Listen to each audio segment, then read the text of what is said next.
নবীজি সাল্লাল্লাহু আলাইহি ওয়াসাল্লাম বলেছেন তুহুর শাতরুল ঈমান। আল্লাহু আকবার বলেন।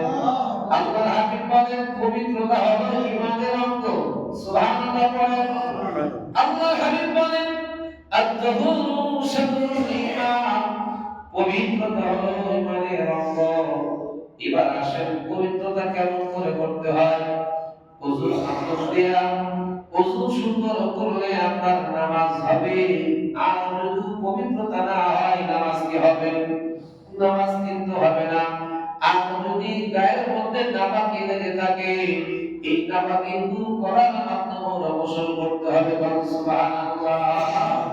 আল্লাহ হাবিব বলেন আত-তাহারাতু আরবি শব্দ আপনাদের অর্থ হলো পবিত্রতা অর্জন করা। সুবহানাল্লাহ বলেন। শরীয়তের পরিভাষায় নির্ধারিত নিয়মে অপবিত্র ব্যক্তির শরীর পোশাক আদি ও নামাজের স্থানকে নাপাকি থেকে পবিত্র করাকে আল্লাহর হাবিব বলেন আত-তাহারাত। তাহারাত বলতে হয় তাহারাত শব্দের অর্থ হলো পবিত্র করা। সুবহানাল্লাহ বলেন। আল্লাহর হাবিব বলেন যেই ব্যক্তির কাছে পবিত্রতা নাই আত-তাহুর শাতরুল ঈমান। পবিত্রতা ঈমানের অঙ্গ। যেই ব্যক্তির কাছে পবিত্রতা নাই পশ্চিম কালেও ওই ব্যক্তি যার কোন ইবাদত আল্লাহর কাছে দাম নাই। কথা বলেন ঠিক কিনা? সেই জন্য বন্ধুগণ আমার পবিত্রতা অর্জন করতে হবে। আল্লাহর হাবিব বলেন ইয়া আইয়ুহাল্লাযীনা আমানু ইযা কুমতুম ইলাস সালাতি ফাগসিলু উজুহাকুম ওয়া আইদিকুম ইলাল মারাফিqi ওয়ামসাহু برؤوسكم وأرجلكم إلى الكعبين। আল্লাহর হাবিব বলেন হে মুমিনগণ তোমরা যখন নামাজ আদায় করতে মনস্থ করো আল্লাহর হাবিব বলতেছেন হে মুমিনগণ ঈমানদারেরা তোমরা যখন নামাজ আদায় করতে মনস্থ করবে তখন তোমাদের মুখমণ্ডল তোমাদের ভালো করে শোনো তোমাদের মুখমণ্ডল গুলো তোমরা কি করবা? অগ্নি সহ হাত ধৌত করবে এবং তোমাদের মাথা মাসে করবে এবং ওই পা গোড়ালি পর্যন্ত ধৌত করবে। সুবহানাল্লাহ বলেন। আল্লাহর হাবিব বলেন ওযুর মধ্যে চারটি ফরজ আছে। আল্লাহর হাবিব বলেন যারা নামাজ পড়ার জন্য মনস্থ করবে রব্বে কারীমের সামনে দাঁড়ানোর জন্য মনস্থ করবে তোমাদের মুখমণ্ডল মাথা মাসে করবে দুই হাত ভূমি পর্যন্ত এবং পায়ের টাকনু পর্যন্ত সুন্দর করে তোমরা ধৌত করবে। সুবহানাল্লাহ। একটা জিনিস যদি বাদ থাকে পশ্চিম কালো এই 100 কোটি বার সিজদা দিলেও আল্লাহর কাছে যাবে? কথা বলেন যাবে কি? যাবে না। সেই জন্য নামাজটাকে সুন্দর করতে হবে। আর যদি নামাজটাকে সুন্দর করতে চান আত-তাহুর শাতরুল ঈমান পবিত্রতা অর্জন করতে হবে। আল্লাহর হাবিব বলেন নামাজের চাইতে আগে গুরুত্ব হলো তোমার পবিত্রতা অর্জন করা। সুবহানাল্লাহ। তাহলে নামাজের চাইতে গুরুত্ব হলো পবিত্রতা অর্জন করা। পবিত্রতা যদি না থাকে নামাজের কোনো দাম আছে কি? হুটহাট করে ওযু করা যাবে না। আল্লাহর হাবিব বলেন এই যে শীতের দিন এই শীতের দিনে গা হাত পা কিন্তু অধিকাংশ সরসর হয়ে থাকে। ঠিক কিনা বলেন? আল্লাহর হাবিব বলেন খেয়াল করো আল্লাহর হাবিব বলেন হাত এবং গোড়ালির পায়ের আঙ্গুলের মধ্যে তোমরা খেয়াল করো এই ভিতরে যে অংশগুলো থাকে এই অংশগুলো এই হাত দিয়ে খেয়াল করার কারণে পানি পৌঁছে যায়। সুবহানাল্লাহ। পবিত্রতা দরকার আছে কিনা?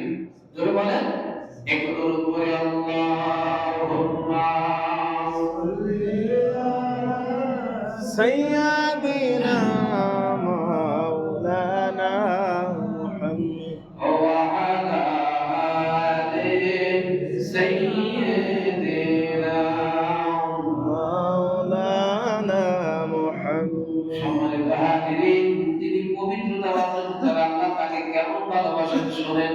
তিনি পবিত্রতা অর্জন করেন আল্লাহ তাআলা তাকে ভালোবাসেন। সুবহানাল্লাহ করেন। আল্লাহ তাআলা কোরআনুল কারীমের সূরাতুত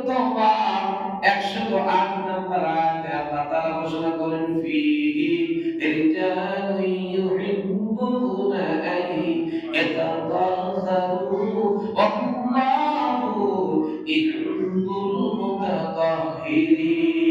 আল্লাহু আকবার বলেন। আল্লাহর হাবিব বলেন, যারা পবিত্রতা অর্জন করবে তথা মসজিদে কুবায় এমন সব লোক রয়েছে যারা পবিত্রতা অর্জন করাকে ভালোবাসে, সুবহানাল্লাহ বলেন। আর আল্লাহ তাআলা অপবিত্রতা অর্জনকারীদেরকে ভালোবাসেন না।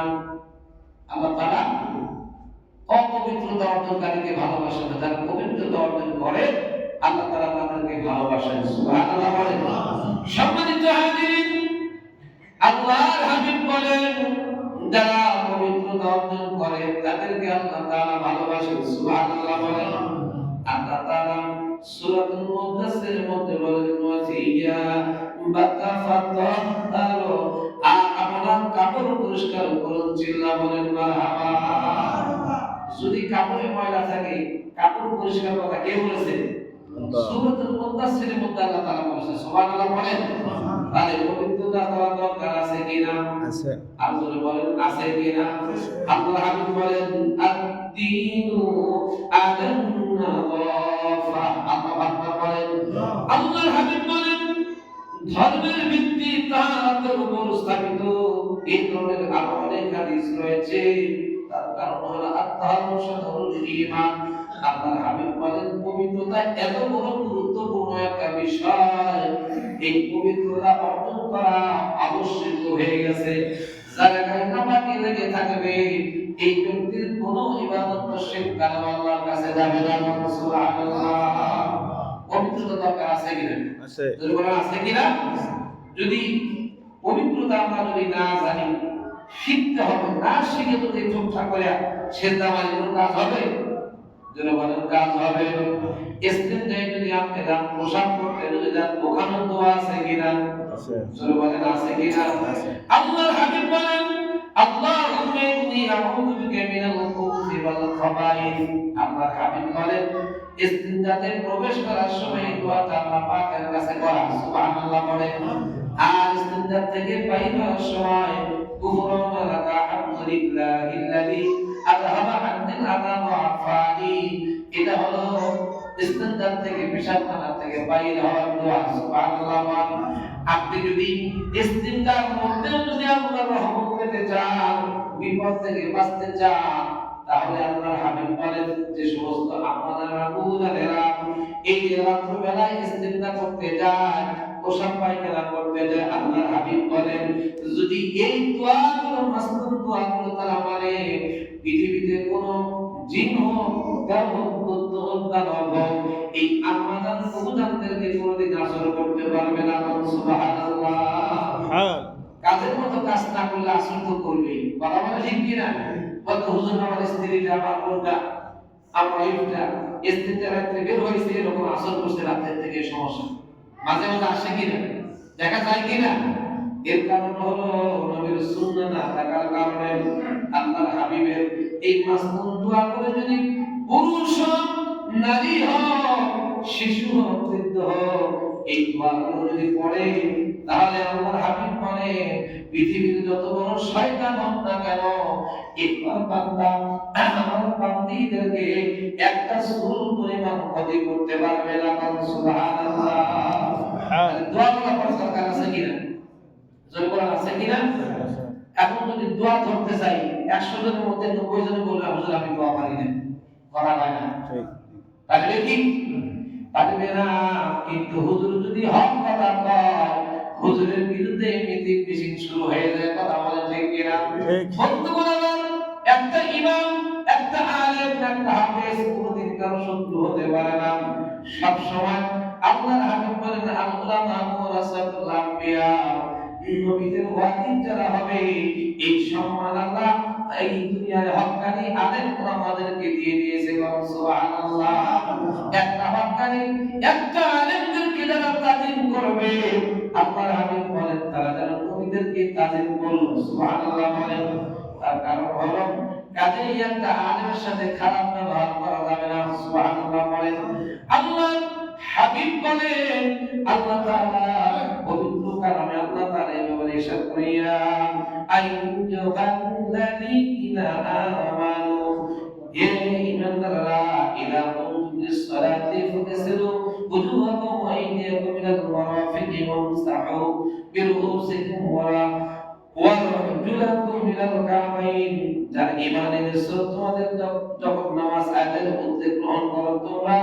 তোমাদের মুখমণ্ডল গুণী সহ সূরাতুল মাইদার মধ্যে আল্লাহ তাআলা আবারো এই ওযুর মধ্যে যে চারটি ফরজ আছে, এই চারটি ফরজের কথা আল্লাহ তাআলা আবারো সমস্ত এই পৃথিবীর মধ্যে যত মুমিন বান্দা আছে আল্লাহ তাআলা বারবার করে এই ওযুর ব্যাপারে, পবিত্র ব্যাপারে আল্লাহ তাআলা বারবার মানুষদেরকে ইঙ্গিত করতেছে।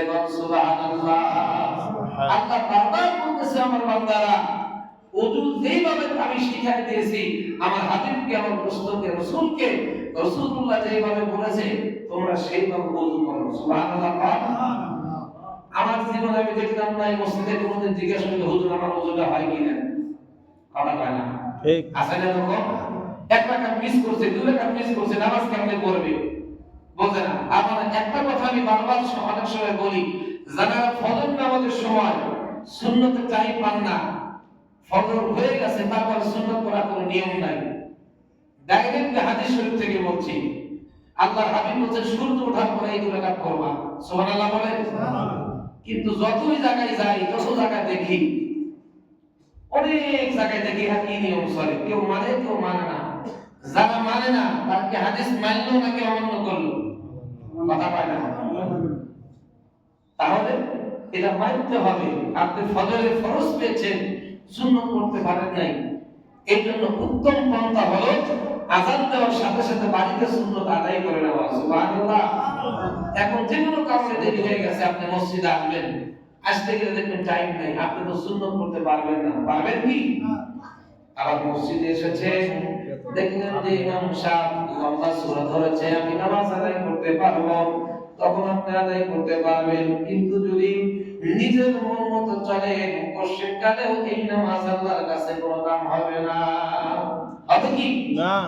একটু দরুদ পড়ে আল্লাহুম্মা সাল্লি আলা সাইয়্যিদিনা মাওলানা মুহাম্মদ ওয়া আলা আলি সাইয়্যিদিনা মুহাম্মদ।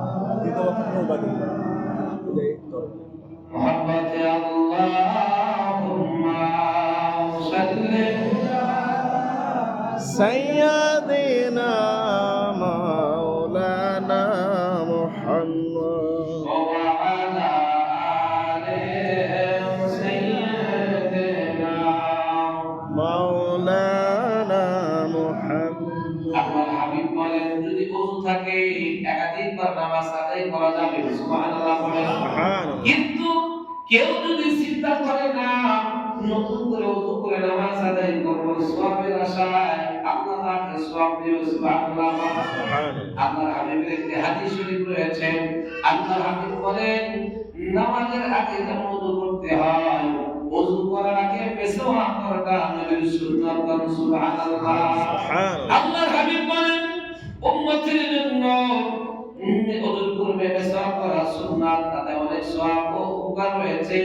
এই ব্যাপারে রাসূল করিম সাল্লাল্লাহু আলাইহি ওয়াসাল্লাম তাকিদ রয়েছে, তিনি ইরশাদ করেন, লাউলা আশুক্কু আলা উম্মতি লা আমারতুহুম বিস-সাওয়াকি ইনদা কুল্লি সালাত। আল্লাহর হাবিব বলেন, আমার উম্মতের জন্য কঠিন কষ্টকর হওয়ার আশঙ্কা না থাকলে আমি তাদেরকে প্রত্যেক নামাজের ওযুর সময় মিসাক আদেশ করতাম। বুখারী শরীফের হাদিস। আল্লাহর হাবিব বলেন, যারা ওযু করবে, ওযু করার পূর্বে যদি মিসওয়াক করে একটা সুন্নাত আদায় হয়ে যাবে। সুবহানাল্লাহ। কিন্তু যদি কিয়ামত পর্যন্ত যদি ব্রাশ করে টুথপেস্ট দিয়ে, এটা পশ্চিম কালেও একটা সুন্নাত আদায় হবে না। সুবহানাল্লাহ। সামনে রমজান মাস আসতেছে, ব্রাশ করার কোনো নিয়ম নাই, কিন্তু মিসওয়াক করার কিন্তু নিয়ম আছে। সুবহানাল্লাহ বলেন না? আল্লাহর হাবিব বলেন, যারা মিসওয়াক করবে, মিসওয়াক করলে ওযুর আগে 70 গুণ সওয়াব তার আমলনামায় দেওয়া হয়। বলেন সুবহানাল্লাহ। 70 গুণ মিসওয়াক করার সওয়াবটা যদি আপনি নামাজ আদায় করেন, আপনার নামাজের সওয়াবটা ভারী হবে না হালকা হবে? জোরে বলেন। আমরা মিসওয়াক তো দূরের কথা, মসজিদে এসে শুধু ঘড়ি ফিরে তাকাতাকি করি, 5 মিনিট আজকে লেট হলো, কথা বলেন ঠিক কিনা? হুজুর তাড়াতাড়ি আল্লাহু আকবার দিলে তো আমরা বাড়িয়ে দিতে পারি, মাথা পায় না। পৃথিবী এত যে ভালো লাগে আপনাদের, সেই জন্য আল্লাহর হাবিব বলেন হুব্বুদ দুনিয়া ওয়াসকুল্লি খতিয়া, সমস্ত গুনাহের মূল হলো দুনিয়ার মুহাব্বত। এই দুনিয়ার ভালোবাসা যেদিন ত্যাগ করতে পারবে, ওই দিন গুনাহ থেকে আপনি বাঁচতে পারবেন। যতই তওবা করেন কোনো কাজ হবে না। যদি দুনিয়ার মুহাব্বত এই জায়গায় থাকে, কি থাকে? দুনিয়ার মুহাব্বত। কাজেই আল্লাহ তাআলা আমাদের সকলকে দুনিয়ার মুহাব্বত থেকে হেফাজত করুন।